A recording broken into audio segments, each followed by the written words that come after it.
রাজধানীর ভাটারা থানায় দায়ের করা হত্যাচেষ্টা মামলায় গ্রেপ্তার ঢাকাই চলচ্চিত্রের জনপ্রিয় অভিনেত্রী নুসরাত ফারিয়াকে জামিন দিয়েছেন আদালত।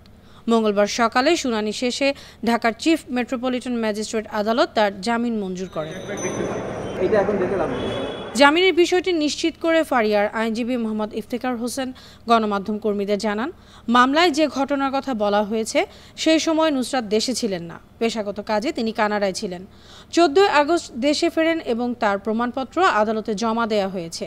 কাগজপত্র আদালতে জমা দেওয়ার পর বিচারক জামিন মঞ্জুর করেন। এর আগে গেল সোমবার অভিনেত্রী নুসরাত ফারিয়াকে কারাগারে পাঠানোর আদেশ দেন ঢাকার চিফ মেট্রোপলিটন ম্যাজিস্ট্রেট আদালত। ওই সময় আদালত আরও জানান, জামিনের চূড়ান্ত সিদ্ধান্ত জানা যাবে 22 মে। পরে তাকে কাশিমপুর মহিলা কেন্দ্রীয় কারাগারে পাঠানো হয়। নুসরাতকে গ্রেপ্তারের পরই বেশ কয়েকটি রাজনৈতিক দলসহ বিভিন্ন মহলের সমালোচনা আর বিতর্কের ঝড় শুরু হয়। খোদ সরকারের সংস্কৃতি বিষয়ক উপদেষ্টা মোস্তফা সরোয়ার ফারুকী নুসরাতকে গ্রেপ্তারের ঘটনা শিল্পী সমাজের জন্য বিব্রতকর বলে মন্তব্য করেন। নিজের ভেরিফাইড ফেসবুক পোস্টে সংস্কৃতি উপদেষ্টা লেখেন, আমি সাধারণত চেষ্টা করি আমার মন্ত্রণালয়ের কাজের বাইরে কথা না বলতে, কিন্তু আমার তো একটা পরিচয় আছে, আমি এই ইন্ডাস্ট্রির মানুষ ছিলাম এবং 2 দিন পর সেখানেই ফিরে যাব। নুসরাত ফারিয়ার গ্রেপ্তার বিব্রতকর একটা ঘটনা হয়ে থাকলো আমাদের জীবনে।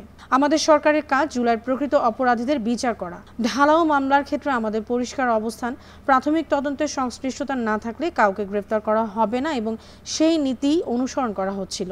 সোমবার এ বিষয়ে সাংবাদিকদের এক প্রশ্নের জবাবে স্বরাষ্ট্র উপদেষ্টা বলেন, সংস্কৃতি উপদেষ্টা কি বলেছেন জানি না, তিনি যা বলেছেন সেটি তার ব্যক্তিগত মতামত। মত প্রকাশের স্বাধীনতা সবার আছে। নুসরাতের বিরুদ্ধে ইনভেস্টিগেশন চলছে বলেও তিনি জানান। আমি বোন অনেকবার বলছি, কেউ যেন ভোগান্তির শিকার না হয়, এই জন্য আমরা অবশ্যই ব্যবস্থা নিব।